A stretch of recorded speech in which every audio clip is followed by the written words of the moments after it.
Good morning, good morning. It's the loudest, crowdest, most bombarded morning it could be. I'm Stephen Jones. Hi, this is Grinded Roast. I'm William Gale.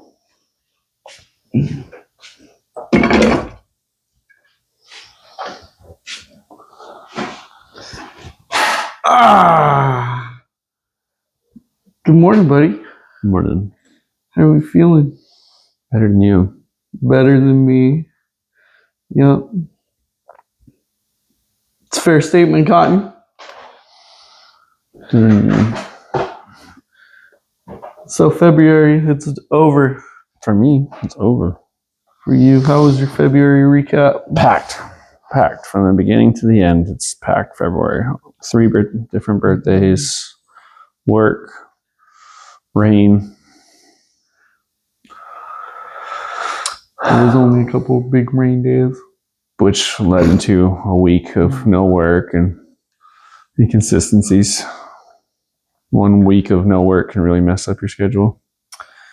But man, it could open up so many more opportunities. And if you're living paycheck to paycheck. But if you have somebody willing to go on ventures with you, you should take those opportunities. When you're working, you gotta grind. You're grinding for work, but when you're off, you gotta take the little time. You gotta take that little bit to go make some adventures. And you ain't making any adventures with me. Heck no, I couldn't afford it. I still can't afford it. It's not about affording it. It's just about doing it, Shake. All right, so don't bitch out on Friday if I want to hike the mountain. You have no job. You have nothing going on. You should grind with me. I'm talking. No. If you want to talk about days off, let's go hike. Let's go hike the Letter Mountain. No. Okay, good. I'm glad I'll see you Friday. We'll schedule it. We'll start off right after drop off, 7:30. So I'll see you in Sanger about 8 o'clock. We'll take my car. We'll head out there and we'll figure it out. Why? And then we'll just climb the mountain, buddy. I'd rather go to Six Flags. I know, but that's not what you were talking about. You got to seize the moment. Yeah, you're not working, so go for it. It's cheaper. We can be back. We can even get lunch. Yeah, I just want to point out that you want to go to Six Flags, but you don't really want to go on an adventure. I want to point out, how you complain about your kids. You gotta look in the mirror, buddy. Oh my God, I'm working, Shake. It's a 3-hour drive one way. I'm sorry, I don't want to drive 3 hours to hop on a ride to turn back, bro. Okay, we'll plan it for Friday. You want to go Friday? Potentially. No. I might want to go hiking now. Potentially, yeah. I might want to go hiking now. There's no hiking for you. You don't know that. You don't know. Don't get mad if we go hiking now and I leave you at the bottom of the mountain. I'll take pictures for you.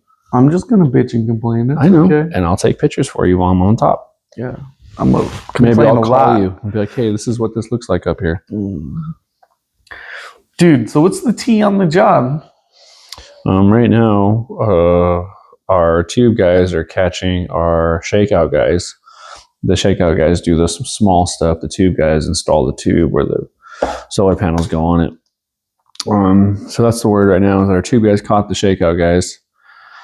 So there was no tube set yesterday. So they've got to roll those 6 to 8 men back into the fold, which that's now 6 to 8 men's worth of jobs that are getting taken from the back end, which are needed. Shakeouts getting caught up. So usually you would have those 12 to 20 men at the end of the job. You would rotate the shakeout men back into it while the tube guys just balls out and go for it. This job's going to be a little different. I don't know what's going to happen at the end. It could work out just fine. Scheduling just could be just perfect. We could be just that far behind in the back end that we need that. But unless you're in the foreman spot to look at it all. Are there any opportunities for other jobs? There's opportunities, meaning there's other jobs going to kick off. But as far as this job, they're only talking about there being another job to roll everyone into, which they try to spread those little rumors real bad. I just want to point out every solar job I've ever done, it's always, we got the next job. We're just going to roll you on into the next job. Yeah, it's the golden carrot. I've seen the next job, but I've seen it offered in other states. Yeah, that's the thing too. Other counties, But you're different. You don't travel. no, but I'm just saying. Just Yeah, but you're in the different. You don't travel. In the solar game, I've been offered those Yeah, dangling carrot jobs, but they're far away. but you also don't travel. So those almost aren't even dangling carrots. Those were guaranteed for you. Which to others, I just don't like to travel. you just don't like to travel. That's just the bare bones of it. Yeah, I don't want to travel for work. Unfortunately, now, talk about that. You can't. I can't. Now, whether I wanted to or not, I can't. You better live up to the expectations of being good enough to not being able to. Because now you don't have a choice. No, I do not have a choice. Which I remember sleeping in the back of my truck. Truck stops. Apologies. Yeah. Sleeping in the back of my truck. I don't care who you are. You sleep in your car if you got to, one night without a shower. I mean, I didn't even shower last night. My old lady's been on a real kick where, touch me if you want to get some. No, honey, you didn't say that, but you didn't need to if you ever see this. So no, I was like, screw it. I'm just going to treat it like a regular work day if I'm working out of town. My balls ain't too stinky. Yeah, but you didn't work hard yesterday. No. I was on the phone with you. Yeah. It was no go. That's right. 2 hours on the phone. It was longer than that. It was probably longer than that. 3+ hours. 3+ hours? Mm-hmm. That's a lot. It's a monotonous clickety clack that I'm on. You know a different type of struggle that I've been going through? Because I'm working, but on a different type of work. I'm on stay-at-home dad mode right now. Work. Right? Right. Just for right now. Yeah. Right? But it's playing video games. I'm playing video games till 10:30 last night. Then I say, I need to lay down because you got a 3:45 wake-up call. And I take a melatonin, I start dozing off. And that black fuzz is starting to take over my head, right? I'm starting to see the static. And then it dawns on me, I have no room on my phone. So I gotta get up, go to my computer, hook up the phone, move the videos over, and then go to sleep. It was about midnight, probably close to midnight by the time it was loading. There was a couple of videos on there. It's impressive. And almost an hour long each.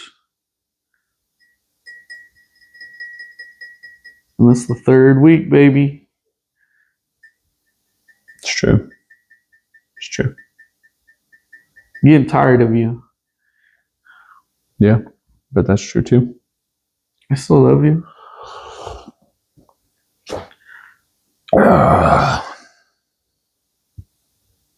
Which one is this? This is just a blonde wrist. Mm-hmm. I'm almost out of fancy coffees. I'll buy some. I'll buy some. I'll buy some. I'll buy some. I need to get working. That's another thing. I got job interviews coming up. At least one. But That's another thing. Not necessarily for the job that I want. That's another thing. I might need to go get my qualified rigor. I might need to get all these extra qualifications that I don't want. I don't want qualified rigor. Why don't I want to get my qualified rigor? Because it's an extra responsibility I have to put on my plate. If I'm a qualified rigger, that means that I can oversee a rigging crew.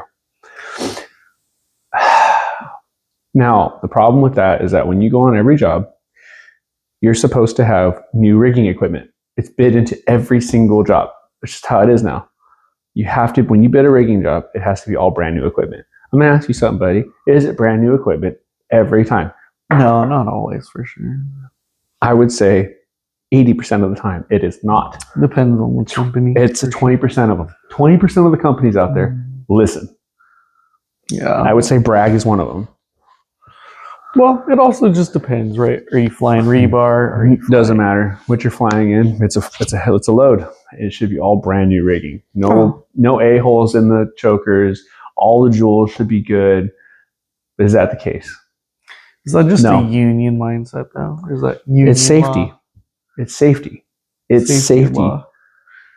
Why risk a man's life? Why risk a man's life with used equipment? Well, everywhere I Save work, a dollar. union or not, the rigging is always janky. And no, I haven't heard 1,000 accidents happen, but you know what? I don't want to be the man who was in charge because they're just using my certification. They're not actually using me. They just need my certification. They don't even want me out there. They have guys out there that can rig stuff that aren't certified. Oh yeah, they just want to blame it. They want a scapegoat. Yeah, I don't want that position for that.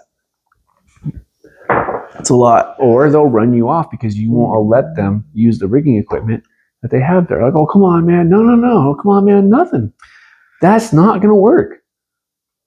Will it work? Yeah. Is it safe? No. But that falls into so many different, you could go rigging, confined space, you could go even running the equipment. You're responsible for what happens in those scenarios, right? That's an everyday thing. It's just having a responsibility, but it's being the scapegoat. It's being the scapegoat. And I get a lot of stuff blamed on. But for iron wise, that's the scariest position is when you have loads flying over people. We do a lot of janky, risky load rigging on a lot of different things. The way we're swinging it in, the way things are going on, it's not a typical load that most people are aware of on a truck, off a truck. It's twisting and bending and pulling and jerking. A lot of things can happen that I don't want my name on. So if there's a crane and you're loading rebar onto a bridge, and that load falls, who's the responsibility fall on? You feel it falls on the rigger? Or does it fall on How the did operator? it fall? It just tilted over, slipped over a bunch of rebar. And then it's a rigger.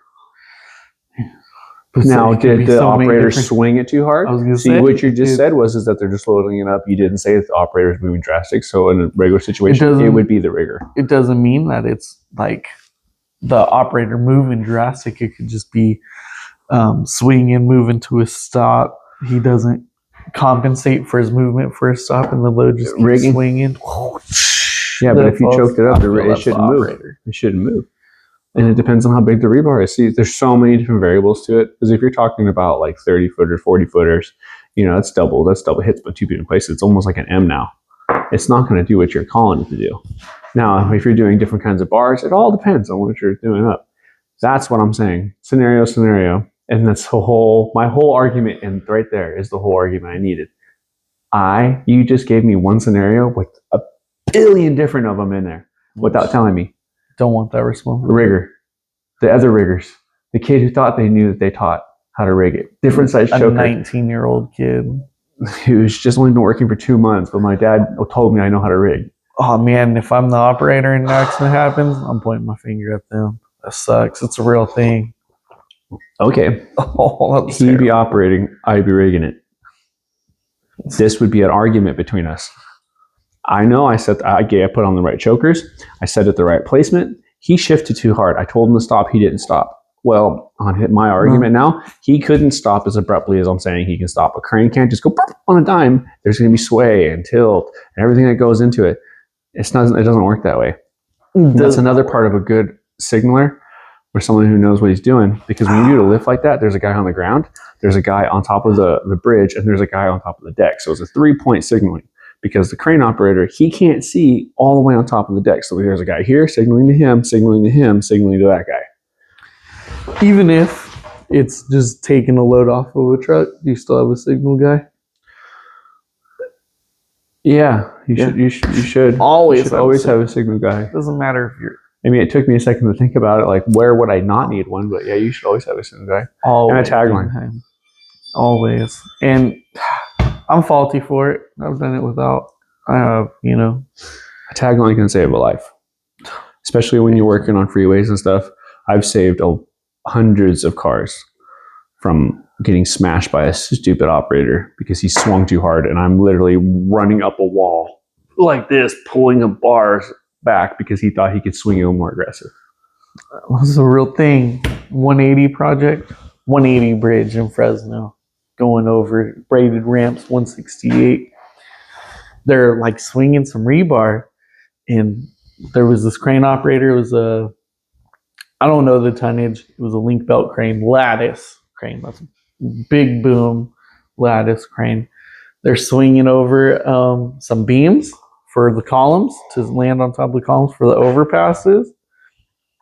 And I'll never forget. I'm the eyes for the crane for the swing radius. Just sitting there. They literally gave me a lawn chair to sit and just like, don't let nobody in the swing area, right? Just an apprentice job. And he's swinging that beam, and all of a sudden you hear that operator start honking that horn, and he just had the eyes. That beam's literally swinging over live traffic, right? And he's yelling at the carpenters, and they got the tagline, but they're up on these columns trying to pull that beam, right? And they get it landed. Nobody got no, but no. it was just an awesome sitting there. The story that he just told you, that shouldn't happen. It was I was an apprentice, not knowing what was going on. It was a great time. And there's great operators out there. There's great rod busters out there who have never been in that situation. Yeah, working on freeways is different than working out there in a structural building, doing different kinds of rebar. Every situation is different. Well, every job's different, but freeways are a whole nother thing. And freeways are very dangerous. They're a whole nother thing. There's false work everywhere. I mean, talking about lifting and loading heavy things off of janky carpenter-built ladders. You don't know that aspect too much, but I sure as heck do. And then the operators. Oh, God. If they showed up on time, if they actually are as skilled as they know, and just like him, he probably didn't have to push that hard. He probably could have just waited. I mean, I don't know the situation, but there's a lot of the times where they could have just waited. But egos get in the way. Oh, I got to get this done. Oh, I'm a badass. Oh, I can get that in there. No problem. Doesn't matter if I'm going to risk a couple hundred people. Oh, it won't happen. It won't happen. Hey, look, everything is 99.999% safe. That cable that just came out of the factory, it is 99.999% guaranteed. Not going to break. Well, been tested. It's been tested. 0. Bow. Doesn't matter. How often have you seen safety equipment go bad, go faulty? Only a few times. I've seen more operator error. I've seen more operator error where they didn't rig it right, where the bundle slid, or something fell right next to someone. This probably been my case. Probably didn't have the right rated strap. Yeah, different, wrong rigging equipment for the job. That shows. Operator and see, can't always trust labor what they're telling you, right? Because if they're like, "Hey, is that strap rated correctly?" I wouldn't clarify it by trade. I would say it as a person. You just can't trust the person over there. That's fair. You can't, because there's stupid operators, stupid iron workers, stupid laborers, but there are genius laborers who just simply don't want the responsibilities, all that other stuff, but they're genius. You're so smart. Can't classify it by the trade. Everyone's got their own things. It comes down to cover your own ass, right? Ultimately, it's who you can point the finger at. You got to cover your own ass. Because that's all the company wants from you. You're a number, and they're going to care about who they can point the number at, whose insurance not going to pay for. They don't care about whose insurance going to pay for. They care about whose insurance not going to pay for. And then the other side of that coin is that they only care about what insurance is going to cover. Have you ever worked for a company that cared for you that you weren't a number? In construction.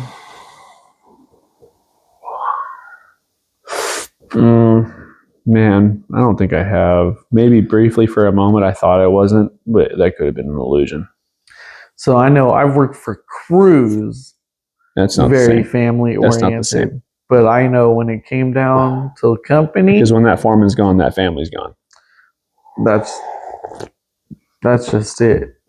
I'm on a crew right now. It's fairly family oriented, and it's the first time I've ever seen networking happen across a job site where gossip and rumors are spread like wildfire. Just straight wildfire. And I'm watching it happen. It's crazy. I've never been part of a crew that was connected to everyone or gave a damn so much. Just the trade It's just these individuals, the way they operate. It's very cliquey. But that's all construction. Not necessarily all, but definitely this crew. And this is the first time I'm just watching versus judging. Watching versus because judging. They've pulled me into the fold of this crew, and I appreciate it. It's nice, cool people. But like yesterday, now that my boy Lupe wasn't there, I didn't really have much to say. Just kind of listened to my 3+ hour podcast that I sent you about unlearning negative thoughts and behaviors, and I just thought that was really interesting. And then didn't say squat to anybody really. Just keep your headphones in and just boogie in, babe. But you're not working. You're going slow pace. Slow and steady. I can only be told by my crew. Here's another thing. I can only be told by me personally. I can only be told to slow down so many times. And then I can only be told in a serious note, hey, we only need to do this much. Don't go any further than that. And there's not no ifs, ands, or buts about it. I'm not going to fight you because of it. He's not telling me, fuck you and your mom. He's saying, hey, this is our quota. Don't go past that. That's all we need to do here. Don't do more. Don't do less. Give them what they ask for. And once you get there, look busy. Those are terrible jobs when you're digging. If you got a 100-foot trench, we got to make that last all day. And it's literally, you're just waiting until somebody walks by to look like you're doing something. Literally bullshitting, talking with your guy, and then you see the hard hat coming. And then my boss, he's the kind of guy that he doesn't believe in get the 10-hour quota done in 8, get paid for 10. He believes, and there's truth to it, he believes that the jobs are all bid for X amount of time and labor. Yeah. And once you start giving them a quota number every single day in a short amount of time, you're closing off that amount of work that you could have had. So instead of making the job a 5-month job, you made it a 3-month job because you're shortening it down by the hours. Yes, you're still gaining it in your pocket, but everyone else in the job is starting to lose out. To me, it's a very unique mentality of looking at it. Me personally, if I'm able to get a 10-hour job done in 8 and you're willing to compensate me for doing it right and fast, let me go. I have a life. I want to leave. It's not how it always works. No, it's not. How many jobs have you been on that are like that? Where 4 or 5. You do 10, but if you finish your 10 hours in 8, 4 or 5. Even the 8. Mm-hmm. Get our quota done. We had 8 hours, so we'll get it done in 7.5. But how many years is that though? Oh, how many years of working? Oh, jobs aren't years; they're months. But I'm saying you've had 4 or 5 jobs in 13 years, 14 years. Yeah. It's either that or they've got OT, or they're not. Or here's the other part of it. That job in particular, we had all the equipment, all of the material. A lot of the other jobs, they simply just can't, or the employer would try because they gain more that way. They get their stuff done, they get paid for their material and job sooner. Because that's what it comes down to. Finish this up, QC it, pass quality QC, because then we can charge the client. So the employer is going to love that. You're getting just 10 hours worth of work done in 8 hours. Yeah, they're going to love that. My boss right now that runs all of us, he doesn't care for that. And I understand his side of the argument. I do. He wants to make the job last for what it's supposed to be. Yeah. What it's bid for, he wants to make it. Hit it on that number exact. He's like, you're here for 10 hours. You're here for 10 hours. Don't try to get cheap. Don't cheap them. Don't nothing. Just you're here for 10. Give them 10. That's it. Just work what you can do in 10 hours. Doesn't matter. He wants you to hit the quota. Like his argument is, he wants us to get the quota, but then he doesn't want you to get the quota. Quotas are important, but quotas aren't important. Quotas are important when it's on his ass. But when he's talking union brother stuff, no, you just work what you work and they get what they get. Yeah. Now, within a reasonable number. So what's that reasonable number? There is no number written down here. I wonder if on your job they're like, on tube settings, if you set 300 tubes right, so there's a number per man. 200 right to bank that 100. I wonder if there's that going on. So when I run work, I've always been like, what are you guys looking? I'll talk to the bosses, and I'm very outspoken. I'll be in the meeting like, what are you looking to get out of this? We need 150 rows done a day. All right. So realistically, with the manpower you're trying to give me, I can usually tell you what you're going to get. with the amount of manpower you give me. And I'll tell them, like, okay, well, I'll see what I can do, but more or less this is what it'll be. Now, I'll always undercut myself by about 10, 20 rows from whatever they want. It gives me a buffer. It gives me a learning curve. Once I start getting all the kinks out, I can probably hit that number plus and start banking for my crew. But I've been on jobs where like, oh yeah, we need 150. And I'm like, yeah, that's not going to happen. Why? Because you're cutting my manpower down by 4 or 5. Well, the last guy was able to do it. Well, then call him. I would love to see him do it. Because that's the other thing, is that these companies sometimes don't understand that you, on the last job, are getting 150. Well, I don't have the same crew I had last time. I don't have the same operator I had last time. I don't have the same terrain that I had last time. You didn't bring me on when you bid this job. You bid this job with my qualifications, but you didn't bid this job with my qualifications telling you what the job is. Does that make sense? A lot of times companies will do that. Terrain matters, your crew matters, where you're from. Like, They don't care about that, though. Oh, they do. Oh, they totally do. When it becomes a problem. No, they care about it just getting done, the job getting done. Oh, man. Yeah, but anyway, ramble. But that's solar. No, that's construction. You have a good crew when you're digging something. Tell me it doesn't make a huge difference when you have a laborer indifferent that knows what he's talking about. No, yeah. For me, it's all can stay out of your way, that understands where you're at, what you need to do, what gets you in your next spot, stops traffic, so you're just moving. You don't have to speak. Oh man, I am only as good as my spotter. That's just the truth. That doesn't matter if it's solar. That's another thing that's got to stop. Solar is real work out there. I stand and do an easy job. My lower back is killing me. I could do a much more strenuous job and my back would not hurt as much as this. You got to understand, a job is a job. As long as it pays the bills, it pays the bill. Boom, just proved it to him. Just because it's solar does not mean that the fact's the fact. A good crew always matters on any job. God. Communication, just the knowledge. When it's time to be about it, when it's not, when you tell your foreman, shh. You know, it all matters. It matters. And even the supervisors, I've been in spots where I'm in a sketch, I'm operating or I'm doing something, I'm setting tubes, and they're like, hey, stop. Just stop right there. Well, I'm the boss. They look at you like, well, I'm going to walk on there. Don't take another step. And then sure enough, they don't pay attention, and here comes a bundle right over their head, and they're trying to rat you up for it. And you're like, I told you to stop. You know, it's the whole thing. That's the whole thing. Yeah, I've been on a couple crews where you tell the foreman, get the fuck back over by your truck. Yeah, don't come over to me. Let me do my work. Leave me alone. Because he thinks he knows what you're talking about, or he just didn't see this, and vice versa. You know, you're in your moment where your ego's getting in the way, and you should have listened. It's happened to me too, where the foreman was just trying to tell you, hey man, you're going to track over that. You're going to run that pipe over. And you didn't listen. You're like, I know where I'm at. What was that? That was the boss's truck. I've had a few accidents like that. For sure.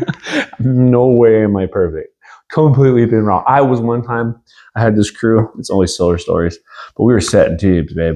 We were getting it. I had 17 men standing down on me. It's too hot. I can't do it. You're a slave driver. Fuck you, potato head.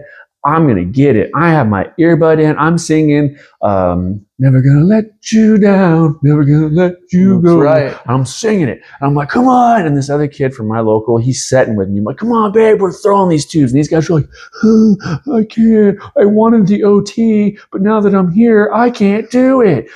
No, sit back, just get off of this. And I start setting, and me and this kid are going. We're on our third set, and these guys are huffing and puffing. It's giving me power.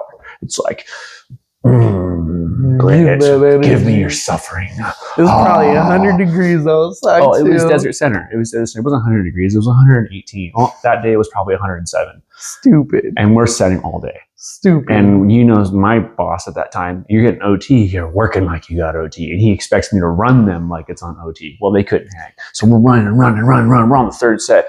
Me and this kid, it's like magic. Just go. None of us paid attention to the 6 acres of fucking steel that's already erected and up in the air. We just ran right into the back of this tube that's already been set up. It's blatantly obvious. It's 100+ feet long, 4 feet tall, shiny steel, and we didn't see it. And we ran right into it. Just went like this. It was like this, ronk, like that. Just folded, boy. Oh, I was watching it. And the piles. Like, how did that happen? Probably fucking. We weren't paying attention. I personally, I told the QC foreman, hey, give me 2 hours. I'll fix it. He's like, you can't fix it. I measured the piles. I know what I'm doing.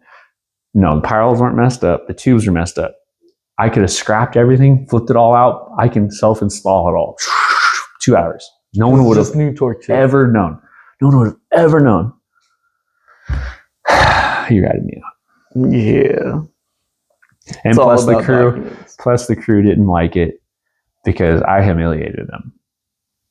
It was 4 hours. I thought it was only a half hour. I thought it was only a half hour. Do you see? It was 4 hours of running this crew ragged. Do you see that you're pushing the crew to exhaustion and you caused an accident? Actually, they gave up within the first 2 hours. It was just me and another guy running the last. What if somebody got hurt? Even worse, died. See, this guy's a piece of boss, shit. Just laughing. Boss right here. Get it, go, go, go, go, go. And I've been the worker too, or like, you're not even paying attention to what you're doing. Like, you didn't see that? There's a whole bunch of them right there behind you. It's not just visible. It's so easy to get blinded, though. It's so easy to get blinded. So when everyone's like, oh, that'll never happen to me. BS, dude. I had 17 different men. Okay? Times that by 2 in eyeballs. No one said anything. Complacency is a very real thing. Complacency. Very real. Doesn't matter that I just kicked ass. You're remembered by your last mess up. Always remember for your last fuck up. That same job? No, it was a different job. That's a different job. I had just gotten written up for walking on tubes that were buried in sand because you're not supposed to stand on the tubes, but there is no way to walk and inspect what numbers they are without standing on them. You can't do it. I'm sorry. I'm not Elastoman. I can't just bend my neck all the way out there to see what the numbers are. I have to walk up on there. And unfortunately, the guy who unloaded the tubes, he didn't know what he was doing. So the bundles are all mixed matched. They're not just 15s, 20s, 30s, 40s. It's 15s and 17s, 11s and 20s. He just offloaded the trucks and threw them down. Yeah. With no organization. So they write me up for standing on top of the tubes, the foreman. In the same 15 minutes, the write-up people, they're going around giving out write-ups who just wrote me up. Ticket, please. Huh? The ticket, please. Sure, the ticket, please. Who just wrote me a ticket. Within that 10 minutes, while they're giving me one, they're giving my crew tokens of appreciation for being outstanding to safety as they're writing me up. Yeah, you so I went into the office mad. How in the are you going to give my whole crew these little badges for being excellent exemplary safety under my training, but then you're going to give me a citation because of your faulty rules? You deserved it. And this youngster, 21, safety guy? I don't know what he is. He's an office guy. He's an office guy from solar. He's not an office guy from construction. He's an office guy from solar. That is different. That is different. Okay. Hey, listen, we have to just let this go now. It's about time you just let it go. Hey, man, this is 25 minutes fresh. I don't think you understand what you're doing. You just tarnished my name for safety. And he was like, no, I really want you to stop talking. Is it really tarnished, though? It doesn't matter. I'm mad now. I just got hurt. My leg was a little sensitive. I'm kind of mad. I'm just trying to work. And he gives me a ticket for something dumb. It's really dumb. And I'm sitting in front of the office. No, justify it now. We're in front of everybody now. What was I doing? Better justify that shit. Yeah, talk to me. I was 1 foot above the ground with sand mounded up to it. If I fell, you'd want me to fall off the tubes, not on them. Right? Like, there's no argument. What am I supposed to do? Pick it up and cause more issues? Well, I'm like, am I supposed to wait a whole half day for a forklift that we don't have because you underbid it? Like, let's go. Well, I didn't bid it. I was like, then what are you doing over here? come on, I'll take the whole office out here, and you guys all come tell me that it's unsafe. When did you know that we can connect iron up to 20 feet without being tied off? Free, just free running iron workers in general. Legally? Yeah. Jobs can oversee it. Certain companies can override that. But it's almost a hazard for us to be tied off. Because when we have to go grab that piece, if our yo-yo or something yanks us back, that could be our life. We have to be free. There's not an iron connecting.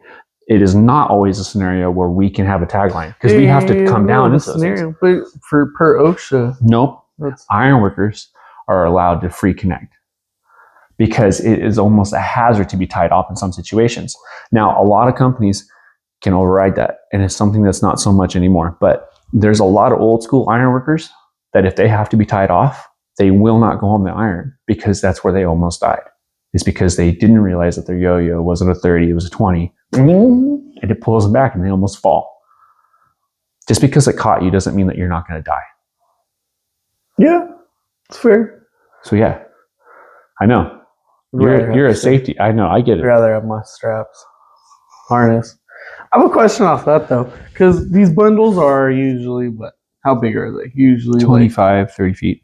But the height and width of the bundle? They can go from 6 to 8 inches. 12. Standing 6 foot tall, 5 foot wide. The bundle's up maybe 3 feet, 4 feet, maybe sometimes. Oh, do you guys dig those things out by sand when you were out there? Yeah, sometimes. Sometimes they didn't face them right, depending on the winds would go. Like, see, these are things that people don't think about when you're placing. When you're in a residential area, you don't have to worry about that stuff. But when you're in land areas, you have to worry about which way the wind's coming because the sand will go into the tubes. There's a lot of things, those little tiny things can make a huge difference in the end. Like there was one time we set a set where I set that run. I put my hand in the hole. And a couple of hours later, I get a call from the MIB guys. Hey, come on over here, Willis. What's up? They walk me over to a tube and I hear, and I'm standing right next to this tube and I'm like, what the fuck? They go, yeah, you hear that? Knock, knock on the tube. There's a rattlesnake in that tube. We set a tube with a rattlesnake in it. Yeah, that's pretty common. Yeah. Yeah. Did you get the rattlesnake out? You have to, right? Yeah, of course we did. It's safety. It's environmental. That poor little guy. We stopped everything. We stopped work because he's part of the crew. We unbolted this whole setup. We spent lots of man hour just so that little guy could be safe. And he was. He just slid it off. I swear to you, he even went, thanks. How big of the snake was it? Little baby? I was occupied. I can't tell you for sure. That's fair. That's fair. I remember on one of the solar jobs I was on, this bird nested on this. We have great horned owls right now. This pile. Shut that job down for 6 months. And thankfully, the company, they did have another job to move the people over to. These biologists have power. They can shut a job down for a mile. But straight, till the bird was done nesting. We have 2 great horned owls right now breeding. And as far as I know, they're fairly rare. They're almost extinct. And they only give it a 100-foot buffer. On other jobs, I've been there where they shut down half the whole job just so these birds could breed. And all the time, on all the jobs I've been on, if you see something nesting, they're like, go pull those sticks out of there. Like, you shut the fudge up. Cranes, I see it all the time. It is unfortunate. But when it shuts a job down, oh man, the power and a biologist has when they shut the job down costed hundreds of thousands of dollars. I was on a job where if that equipment's on rental, if a crane's on rental for 6 months, what, over $1,000 a day? Oh yeah, and that's just a rental. That's not the deliveries. That's not all this stuff. It's just sitting there. You have to pay it. You have to. Oh my gosh, I'd be so bankrupt the company. I've been on a job where these eggs in this nest, when we were walking by, one of these guys saw the eggs and they go, oh, you know what I'm going to do? I got this galvanized spray. I'm going to spray the eggs. I want everyone to be able to see them. I want them nice and shiny so no one can run them over. This is a grown man's thoughts. So he walks over to the nest and galvies the eggs. After they've been inspected every single day for the last week by this biologist. Biologist checks them. It's cool. Guy comes over, sprays them. He even rotates them, man. He makes sure they're fully covered. It's a lot. That's a brain cell right there. It's a brain cell. And it's just like, they didn't shut the job down for that, but the dude definitely got fired. Oh yeah, he was gone. Yeah, he had to have. I think he was gone. I heard someone didn't fess. It's either the whole crew was going to be fessed or he was gone. I can't remember. But that was one of those days where it was so stupid. I'm surprised it's even in my memory. So, like, oh, how dumb. How dumb. I wonder why he gets that. I mean, maybe he's thinking of Easter. Shiny eggs. Just stop and think. Just stop and think, man, because your action can cost the whole crew. There's some times where you just didn't have to do it. You could have just not. I'm talking to myself, too. There's some times where I could have just not. I've had a lot of dumb scenarios. I've had a lot of close calls. A lot of close calls. But most of them are done by my own stupidity. Think about your loved ones first. You have to. It's time. Why do you put on that dust mask? The silica, dust, valley fever, COVID. You don't do it for yourself now. You do it for your kiddos. I just don't like eating dust. Okay. I appreciate this morning. So grind and roast. Love you guys. Salut. Have a good morning. Oh.